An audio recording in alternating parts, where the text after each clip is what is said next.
Jason, I think the MEG gives the audience all they want and more. You know, well, I'm glad you said that. Sometimes you make these movies and you wonder, do they want more? Do they want to be scared more? Is it too this? Is it too that? And I think you never know how things are going to land. And I think John just wanted to say, look, I'm going to make a fun shark movie that's like the ultimate popcorn movie, a bit of fun that doesn't take itself too seriously, lots of laughs, lots of scares, and all the rest comes with it. So, but also some well fleshed out characters like yours, for instance. He's an interesting man. He's complex, and well, at least who is he in your eyes? Who's Jonas? He's a man who's misunderstood in some respects. He's not very good at keeping relationships together. He's quite an angry individual that really that is sort of. He gets. It's almost like a story of redemption in some ways, where he's, people don't believe what he believes quite strongly in, and he gets to prove a point. But at the same time, never to lose sight of the fact that he puts himself above and beyond. He puts himself in harm's way to save others, and I think there's a heroic nature to him, and that is the one thing I like to attach the most meaning to. He is a hero, and he wants to help and save the people that need the help. You were mentioning that he's not great with relationships, but he has good chemistry with Suyin, played by Li Bingbing. How does that work? Because those are good scenes too. Yeah. You know what? It's a frosty start, and it gets better. And I think she's quite. She's such a sweetheart. It's very difficult not to fall in love with her. She makes it easy for me. And then, of course, we have the MEG. Being a scuba diver yourself, how is it to be a part of this project and be, in it like you are? I like it recreationally. I strap on the fins and I go any possible opportunity. If I'm close to anywhere that would, provide a decent dive, I certainly make a massive effort to do that. And to make a movie about it, to be around the stunt guys that I know, Al Poppleton, his team, all of the New Zealand lads, and be in and around all this high-tech equipment and rebreathers and do all the training and be out in the ocean and, drag behind a boat. Funnily, I love all that kind of stuff. I love doing things that require, a little bit of focus and a little bit of adrenaline. It gives me my sense of achievement. And what do you think? You've worked with in many action movies before with some great directors. What did John bring to this one? He brought the humour that I didn't know was coming. He loves to. A lot of the ad-libbed jokes never made the cut.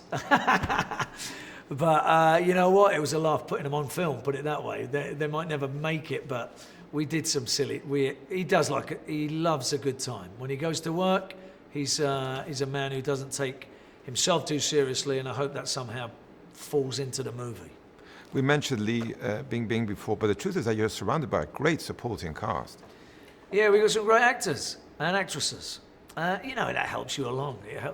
You're only as good as the people you're opposite, and that's a tried and tested statement. You get given good actors, you can do good work. And did it help also to shoot on location in New Zealand and China? That must have been an experience. Yeah, because if you get any downtime, New Zealand's one of the most incredible places in the world. If you go to the South Island, you'll see things that will take your breath.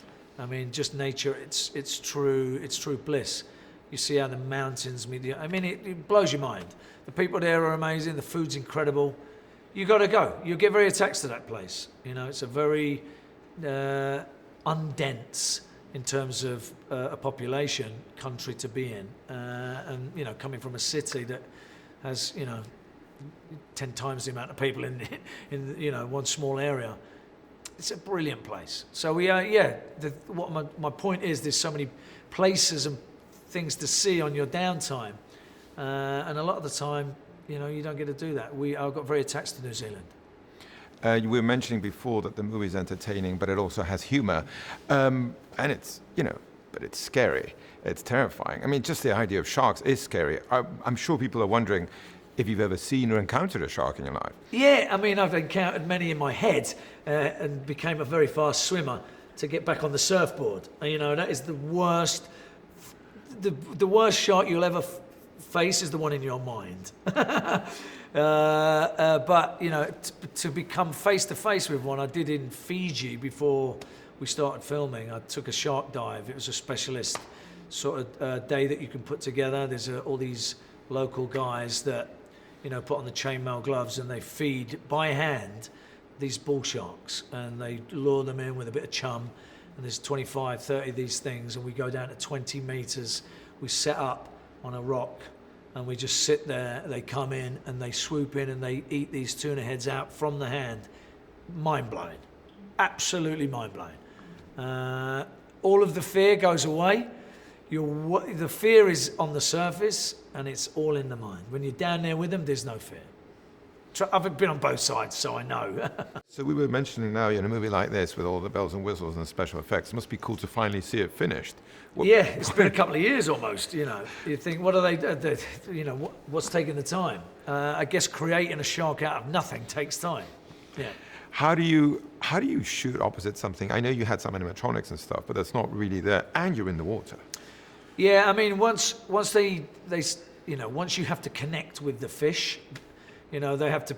We built almost like a mesh structure of the head that I was able to hang on to and, you know, grab a knife, and they pull it this way and they pull it on a pulley that way, and it's underwater, so there's so much resistance. You know, it can't just be. It's very hard to explain. If you've ever tried to be pulled at great speed underwater, everything wants to go one way, but the body just resists against the, you know, the mass of the water. It's really tough to do, to be thrashed, to create being thrashed around underwater is an impossible thing. So, you know, we got to know that and got to learn that very quickly.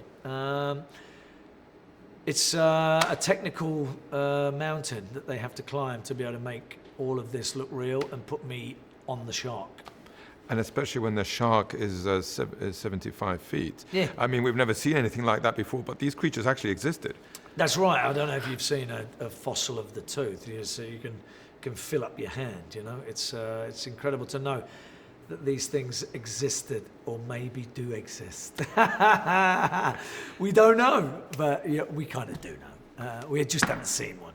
But they say there's more pictures of the surface of the moon than there is of the bottom of the ocean. So it's an uncharted place.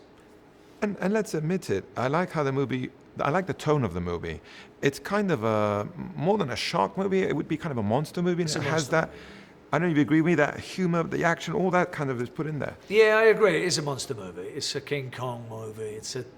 It's a monster movie. I remember Godzilla. I remember the movies that fascinated me as a kid. So, you know, I think a lot of the young kids, if I can put myself back in the mind of that person, I would love to see this type of film back then. So now that you look back at the experience and a friend of yours asks you, Jason, what's the MEG? How would you explain it, and what do you think the public can expect from it? It's the original popcorn movie. That's what it is. It's go and have fun. Switch your brain off a little bit. Don't think too hard.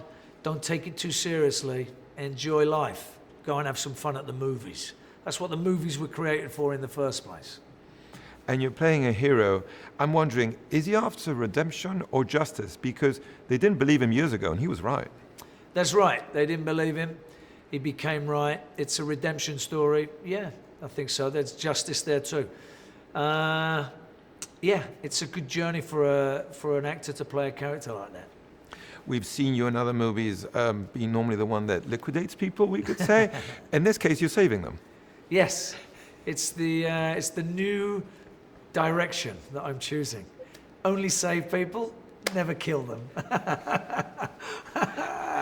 And speaking of the humor, the movie doesn't make fun of itself, but it also doesn't take itself too seriously. And there are moments of humor. How do you think that helps the story? And how much fun was it for you? You know, I think people always remember I think people get attached to the humorous way that people communicate, and if they can take a situation and have some fun with it. I think it's people like to laugh, in general. If you haven't lived, if you haven't laughed, and I think that is one of the favorite things that people do. That's why social connection is one of the things that we do. We go get together, we have a drink, we share laughs, we share stories. And I think humor is an essential ingredient in life. And I think if you can put that into the experience of going to the cinema, you've won. And even in frightening moments, there can be Yeah. laughter. Of course, because it can be funny.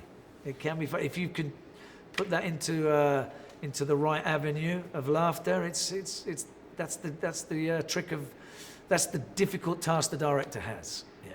I think he did very well here. Thank you very much.